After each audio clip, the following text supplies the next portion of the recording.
Stock market Telugu. Crude oil rise, US Iran war, HCL technologies Q1 results. Hi friends, ఎలా ఉన్నారు?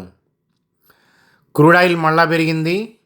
US Iran war మళ్ళా start అయినట్లేనా? మరి stock market యొక్క పరిస్థితి ఏంటి? ఆ విషయాల గురించి చూద్దాం. సో బ్యాంక్ నిఫ్టీ యొక్క అనాలిసిస్తో కంప్లీట్ స్టాక్ మార్కెట్ యొక్క ముఖ చిత్రం ఏంటో చూద్దాం. సో హెచ్సిఎల్ టెక్నాలజీస్ యొక్క Q1 రిజల్ట్స్ ఎలా ఉన్నాయి, అలాగే వాటికి సంబంధించిన బ్రోకింగ్ కంపెనీస్ రేటింగ్ అప్డేట్స్ ఇచ్చాయన్నమాట. అవి ఎలా ఉన్నాయో కూడా చూసేద్దాం. అలాగే ఎస్బీఐ ఫండ్స్ మేనేజ్మెంట్ IPO ఆ సబ్స్క్రిప్షన్ గురించి, ఆ అప్డేట్స్ గురించి చూద్దాం. కంకార్ ఎందుకని ఇంట్రాడేలో 5% పైగా ర్యాలీ అయింది, సో ఆ విషయాలు చూద్దాం. జస్ట్ డైలు రీసెంట్ డేస్లో తెగ ర్యాలీ అయ్యింది, ఆ అప్డేట్ చూద్దాం.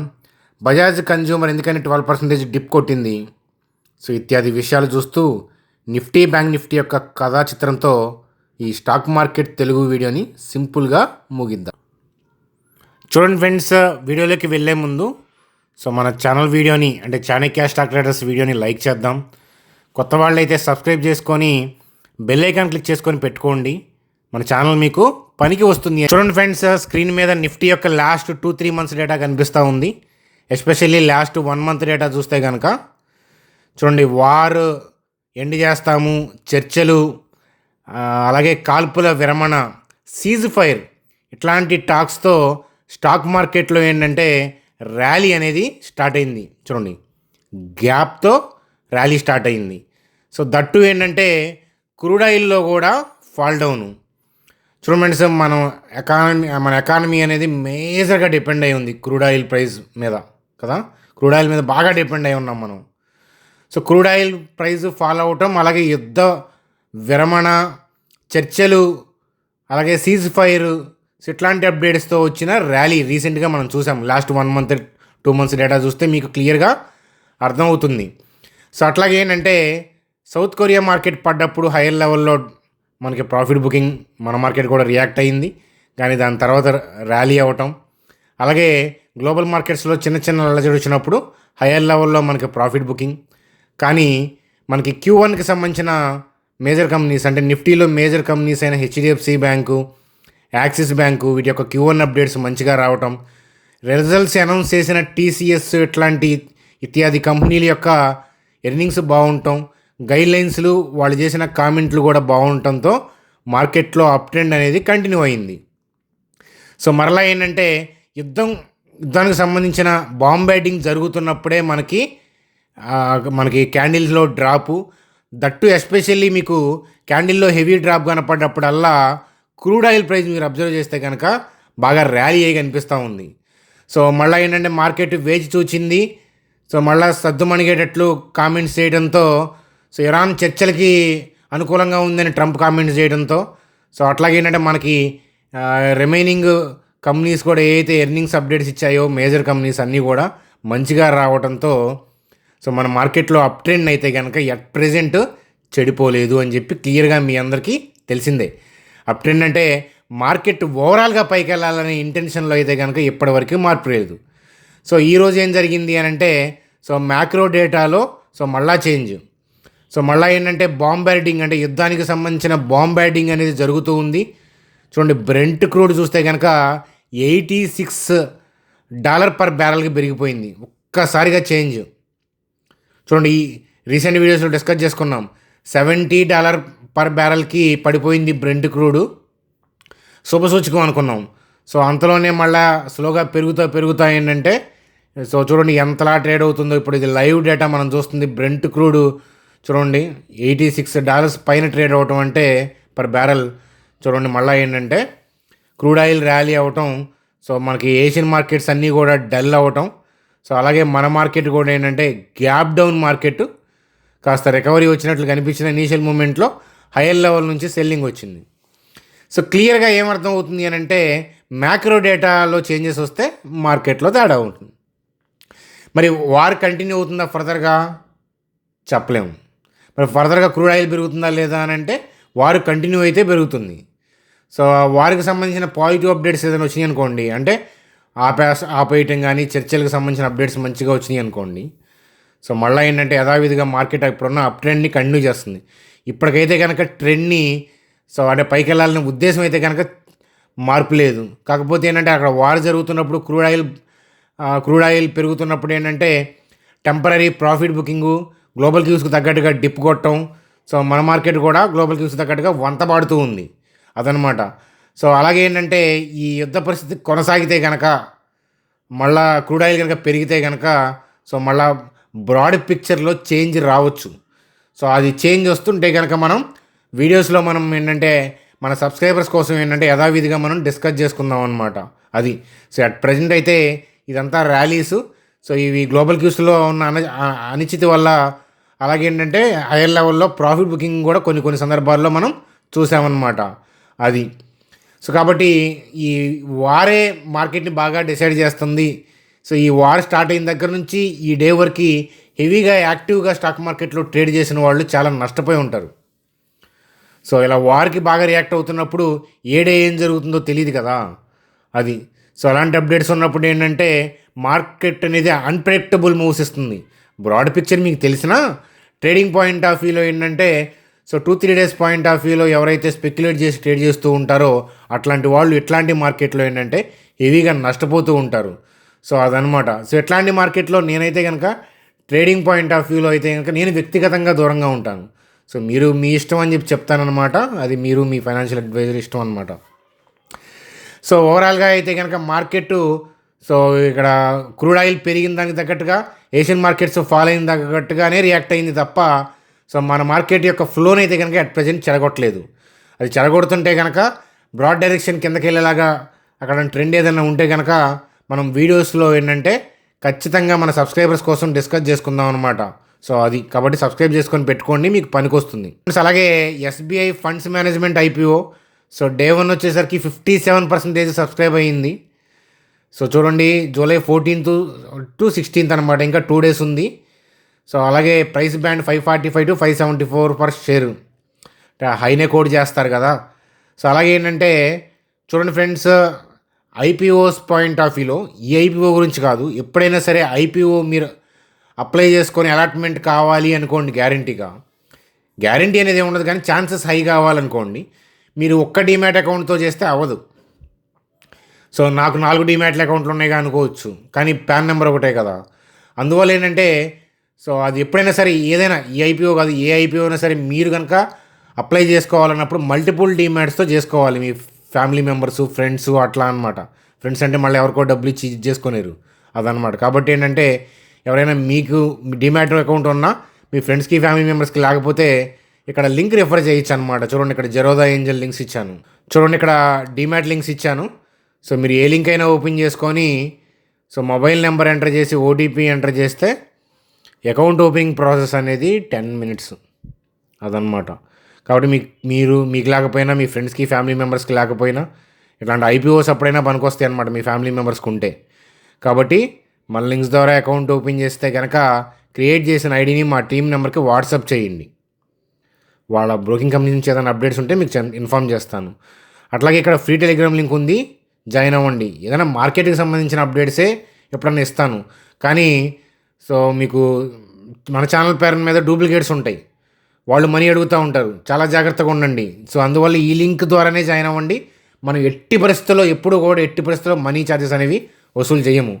కాబట్టి ఏదైనా కీలకమైన అప్డేట్ ఉంటే పోస్ట్ చేయడానికి తప్ప మార్కెట్కి సంబంధించి న్యూస్కి సంబంధించి ఈ విషయం గుర్తుపెట్టుకోండి అని చెప్తాను.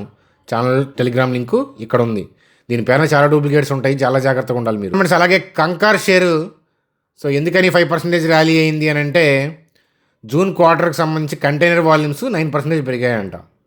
బిజినెస్ అప్డేట్స్ పాజిటివ్గా వస్తుంటే స్టాక్స్లో ర్యాలీ అవుతూ ఉంటాయి. సో న్యూస్ అప్డేట్ అనమాట. సో అలాగే బజాజ్ కన్జ్యూమరు సో చూడండి 12% డిప్ అయింది. Q1 ఎర్నింగ్స్ బాగున్నా కూడా అవుతుంటాయి, ప్రాఫిట్ బుకింగ్ అవుతూ ఉంటాయి. ఎందుకనంటే ఎప్పటి నుంచో రీసెంట్గా 1 year చూస్తే 150% పైగా పెరిగింది కదా స్టాకు. చూడండి ఫ్రెండ్స్, ఆ రెవెన్యూ పెరుగుతూ ఉంటే చాలా సంవత్సరాలు బజాజ్ కన్జ్యూమర్ స్తబ్దుగా ఉంది, కానీ సో అందుకున్నాక ఏంటంటే రెవెన్యూ మూమెంట్ అందుకున్నాక మంచిగా గ్రో అవుతూ ఉందన్నమాట. బజాజ్ కన్జ్యూమర్ గురించి కూడా డిస్కస్ చేసుకుందాము. కంప్లీట్గా హిస్టారికల్ డేటా చూద్దాం, ప్రోస్ కాన్స్ చూద్దాం అంటే మీరు కామెంట్ సెక్షన్లో కామెంట్ చేస్తే ఎక్కువ మంది అడుగుతుంటే కనుక భవిష్యత్తు వీడియోస్లో మనం డిస్కస్ చేసుకుందాం అనమాట. గతంలో చేసుకున్నాం 3 years బ్యాక్, 4 years బ్యాక్. చూడండి సార్, జస్ట్ డైల్ గురించి. Just Dial shares are up 40% in 4 sessions అనమాట. సో ఎందుకనంటే చూడండి, సో వాళ్ళు చూడండి, Just Dial and the quarter with nearly 6,022 crores of cash and investments and exceeding its market capitalization. So market capitalization మించిపోయి వాళ్ళు investments, cash so generate చేయగలిగారు. అలాగే ఏంటంటే కమింగ్ ఫార్వర్డ్ ఆ క్యాష్ని ఎక్కడ డిప్లాయ్ చేస్తారు, అలాగే వాటికి సంబంధించిన డివిడెంట్లు, ఈ బైబ్యాక్, ఇలా ఇన్వెస్ట్మెంట్స్ యాక్సలరేట్ చేయటం, B2B పాయింట్ ఆఫ్ వ్యూలో వాళ్ళు కంపెనీ మేనేజ్మెంట్ ఫోకస్ చేయటం, టాప్ మేనేజ్మెంట్స్లో చేంజెస్, సో ఇట్లాంటి పాజిటివ్ న్యూస్ అప్డేట్స్తో ఒక్కసారిగా ఏంటంటే 40% ర్యాలీ అయింది. చాలామంది ఏంటంటే ఇండివిజువల్ స్టాక్స్ పాయింట్ ఆఫ్ వ్యూలో నిఫ్టీ పెరిగితేనో, FIS వస్తేనో నేను అప్పుడు కొంటాను అనుకుంటారు. కానీ సో చాలా స్టాక్స్ ఏంటంటే మీకు చాప కింద నీరులాగా ఒక 2-3 డేస్లోనే ఇవ్వాల్సిన జర్కులు ఇచ్చేస్తాయి. దాని తర్వాత మీరు వెళ్ళి తొంగి చూసినా ఉపయోగం ఉండదన్నమాట. నేను ఈ స్టాక్ గురించి చెప్పట్లేదు, మామూలుగా ఇన్ జనరల్గా జరిగే పరిస్థితి అనమాట. అందుకని ఒడిదిడుకులు తట్టుకొని 5 to 6 years మినిమం అనుకునే వాళ్ళకే stock market. Every year returns కావాలనుకుంటే అది FDకి వెళ్ళాలి. స్టాక్ మార్కెట్ ప్లేస్ కాదు అది. ఎవ్రీ ఇయర్ రిటర్న్స్ కావాలంటే mutual funds, stock markets place కాదనమాట. ఈ 1 yearకి రిటర్న్స్ రావచ్చు, కానీ every year that is not possible అనమాట. కొన్ని 2-3 years మ్యూట్లో కూడా ఉంటుంది స్టాక్ మార్కెట్. నెగిటివ్ సైడ్ కూడా ఒక 2-3 years నడుస్తుంది. 5 years కూడా రిటర్న్స్ ఏమీ లేకుండా ఉన్న మార్కెట్ కూడా మన ఇండియన్ స్టాక్ మార్కెట్లో గడిచిన ఇయర్స్ ఉన్నాయి హిస్టరీకి వెళ్ళి చూస్తే. కాబట్టి ఇట్లాంటివన్నీ కూడా మీరు తెలుసుకోవాలని చెప్పి చెప్తానన్నమాట. చూడండి, అలాగే HCL టెక్నాలజీకి సంబంధించిన Q1 అప్డేటు. సో రెవెన్యూ 13% పెరిగింది, నెట్ ప్రాఫిట్ 20% పెరిగింది. రెవెన్యూలు పెరుగుతున్నాయి, ప్రాఫిట్లు పెరుగుతున్నాయి, కానీ స్టాక్ ప్రైస్లు మాత్రం డిక్లైన్ అవుతున్నాయి. ఎందుకంటే AI ఫియర్ మీకు చాలాసార్లు చెప్పాను. ఎలాంటివి ఇంపాక్ట్ చేసినా కూడా వాటిని తట్టుకొని వాళ్ళు మోడిఫికేషన్ చేసుకుని బిజినెస్ని పెంచుకుంటారు. కావాలంటే ఎంప్లాయీస్ని తీసేస్తారు, కానీ సో ఆ AI వాళ్ళు మూవ్ అవుతారు. టాప్ లెవెల్ మేనేజ్మెంట్ స్టెప్స్ దానికి తగ్గట్టుగా గ్రౌండ్ లెవెల్లో చేసుకుంటుంది. అంతేగాని స్టాక్ మార్కెట్లో 50% పడిపోయాం కదా అని చెప్పి కంపెనీ షట్టర్ సగం మూసేసి కూర్చోరు. ఏ కంపెనీ కూడా స్టాక్ మార్కెట్లో హెచ్చుతగ్గులను బేస్ చేసుకొని ఏ కంపెనీ బిజినెస్ డెసిషన్స్ తీసుకోదు. ఆ విషయం గుర్తుపెట్టుకోవాలి. అలాంటివి తెలిస్తే మీలో ఒక ఇన్వెస్టర్ అనే మొక్క స్టార్ట్ అవుతుంది అని చెప్తానమాట. సో అలాగే ఏంటంటే డివిడెండ్ 12 rupees అనౌన్స్ చేశారనమాట. సో వారి కుటుంబాన్ని ప్రకృతి చల్లగా చూడాలని కోరుకుందాం అనమాట. సో HCLకి సంబంధించి రేటింగ్ అప్ చేసి చూస్తే కనుక మోతీలాల్ ఓస్వాల్ వాళ్ళు ఏమో మెయింటైన్ బై అంటున్నారు. ఎందుకనంటే రెవెన్యూ, డీల్స్, అలాగే మార్జిన్ బాగుందని, అలాగే ఫైనాన్షియల్ 27కి సంబంధించిన సర్వీస్ గ్రోత్ గైడెన్స్ బాగుందని, అలాగే AI డేటా సెంటర్లో ఇన్వెస్ట్మెంట్స్ వీళ్ళు చేస్తున్నారు. ఇలాంటి అప్డేట్స్ అన్నీ వస్తున్నాయి, అవన్నీ చూస్తున్నాం కాబట్టి వీళ్ళు ఇచ్చారు. కొన్ని రేటింగ్ ఏజెన్సీస్ ఏంటంటే HCLకి సంబంధించి డౌన్ గ్రేడ్ కూడా ఇచ్చారు. సో అవి కూడా ఉన్నాయి మన దగ్గర. సో కాకపోతే ఏంటంటే మీ సెన్స్ ఏం చెప్తుంది HCL గురించి, గతంలో మీరు చూసిన వ్యూస్ ఏంటి, వాళ్ళ కంపెనీ మేనేజ్మెంట్ గురించి మీరేం క్లోజ్గా అబ్జర్వ్ చేశారు, సో అట్లాంటివి చూడండి. సో ఇక్కడ చూడండి, సిటీ వాళ్ళు, CLSA వాళ్ళు డౌన్గ్రేడ్ చేశారు, మోతీలాల్ ఓస్వాల్ వాళ్ళు అప్గ్రేడ్ చేశారు. సో కానీ సో ఆ బిజినెస్ అప్డేట్స్ని మీరు చాలా క్లోజ్గా అబ్జర్వ్ చేస్తే AI వైపు వాళ్ళు వెచ్చించుకుంటూ వెళ్తున్నారు. చూడండి, 3,500 crores in AI data centres. So TCS కన్నా కూడా అగ్రెసివ్గా వెళ్తున్నారనమాట HCL టెక్నాలజీస్ వాళ్ళు AI వైపు. సో ఇది ఒకసారి అబ్జర్వ్ చేయండి అని చెప్పి చెప్తాను. చూడండి, ఇప్పటిదాకా చెప్పిన వీడియో నచ్చితే కనుక లైకు. సో అట్లాగే ఏంటంటే బ్యాంక్ నిఫ్టీ గురించి చూద్దాం. సో బ్యాంక్ నిఫ్టీ కూడా గ్లోబల్ మార్కెట్స్కి తగ్గట్టుగానే రియాక్ట్ అయ్యింది. చూడండి, ట్రెండ్ ఇక్కడ నుంచి స్టార్ట్ అయిన ట్రెండ్ వారు ఎండు అన్నప్పుడు ఈవెన్ IT ఇంపాక్ట్ వల్ల నిఫ్టీ అంతలా ర్యాలీ అవ్వలేదు, కానీ బ్యాంక్ నిఫ్టీ యొక్క లాస్ట్ 1-2 months డేటా చూస్తే క్లియర్గా మీకు తెలుస్తుంది. వారుకి సంబంధించిన పాజిటివ్ న్యూస్ రావడంతో మంచి ర్యాలీస్, గ్యాప్స్ కూడా వచ్చాయి. కానీ హైయర్ లెవెల్లో గ్లోబల్ మార్కెట్స్ బాగున్నప్పుడు అదేం చేస్తుంది, వారు జరుగుతున్నప్పుడు బ్యాంక్ నిఫ్టీ మాత్రం ఏం చేస్తుంది, దాని తగ్గట్టుగా రియాక్ట్ అవుతుంటాయి. సో ఆల్రెడీ నిన్నటి వీడియోలో కూడా చెప్పాను, ఎగ్జాక్ట్గా టుమారో ఏంటో ప్రిడిక్ట్ చేయొద్దు. ఎందుకని ఎగ్జాక్ట్ టుమారో ఏంటో గ్లోబల్ న్యూస్ ఎలా ఉంటాయో ఎవరికి తెలుసు, రేపు కరెక్ట్గా యుద్ధం జరుగుతుందా లేదా అనేది, పాజిటివ్ న్యూస్ వస్తుందా ఇటు వస్తుందా ఎవరికి తెలుసు, తెలియదు కదా. అలా అందుకని స్టాక్ మార్కెట్ని గ్యాంబ్లింగ్ అంటారు. అలా ట్రేడ్ చేయడం వల్ల అది గ్యాంబ్లింగ్. మనం రాంగ్ వెళ్తే గ్యాంబ్లింగ్ అది, కానీ మనం ప్రాపర్గా వెళ్తే ట్రేడింగ్ వెళ్తుంది. మరి ఇలాంటి సందర్భాల్లో ఎలా ట్రేడ్ చేయాలి, సైలెంట్గా ఉండాలి. అర్థమవుతుందా? అక్కడ అంత అనిశ్చితి ఉన్నప్పుడు ఏంటంటే వెళ్ళకూడదు. సో లేదు రీట్రేస్మెంట్స్ వస్తే ఇక్కడ గ్యాప్స్ ఉన్నాయి కదా, ఈ గ్యాప్స్లో ఆర్డర్స్ ఉంటాయి. సో రీటైల్ పీపుల్ అక్కడ ఇన్స్టిట్యూషన్స్ యొక్క యాక్టివిటీ గురించి థింక్ చేయొచ్చు. అదనమాట అది. సో అలా కాకుండా అప్ ట్రెండ్లో ఉండి హయ్యర్ లెవెల్లో ఉన్నప్పుడు సో ఇది దాటింది, దాని మీద పడుకుంది మార్కెట్, ఈ మూవింగ్ యావరేజ్ పైన ఉంది. సో ఆ గ్యాన్లో ఇలా చెప్పారు, పలానా సోషల్ మీడియాలో దీనిపైన కూర్చుందని చెప్పారు, రౌండ్ నెంబర్ పైన ఉంది అని చెప్పి వెళ్ళారనుకోండి. సో స్టాక్ మార్కెట్కి రూల్స్ లేవు, ఆ విషయం అనేది మీకు తెలుస్తుంది అనమాట. దాని ఇష్టం వచ్చినట్టు రియాక్ట్ అవుద్ది న్యూస్కి తగ్గట్టుగా. అది ఓవరాల్గా ఎడిపోతుంది అనేది మ్యాక్రో డేటాని బట్టి మ్యాప్ చేసుకుంటూ ఉండటం అనేది కరెక్టు. సో ఏదైనా రీట్రేస్మెంట్స్లో ట్రేడ్ చేసుకోవాలి, కానీ అప్ ట్రెండ్ ఉన్నప్పుడు ఇది దాటింది అది దాటింది అంటే మీరు లేట్గా తెలుసుకుంటున్నారు. సో అది దాటింది అని ఇండికేటర్లు చెప్తున్నాయి అని అంటే అది చెప్తున్న వాళ్ళు లేట్గా తెలుసుకున్నారు. అది విన్నవాళ్ళం మనం ఇంకెంత లేట్గా రియాక్ట్ అవుతున్నామో అర్థం చేసుకోండి. అందుకే ఎప్పుడు కూడా మీ స్టాప్ లాస్ని తొక్కుకుంటూ వెళ్తుంది స్టాక్ మార్కెట్. సో ఆ విషయం అనేది మీ అందరికీ తెలిసింది, నేనేం చెప్తున్నానో అర్థమవుతూనే ఉంది చాలామందికి కదా, కానీ ఏం చేయాలో అర్థం కావట్లేదా అది. సో అదనమాట కదా, మీ అభిప్రాయాలు కామెంట్ సెక్షన్లో తెలియజేయండి. సో అది ఫ్రెండ్స్ మనకి ఈరోజు video. Bye friends, good day.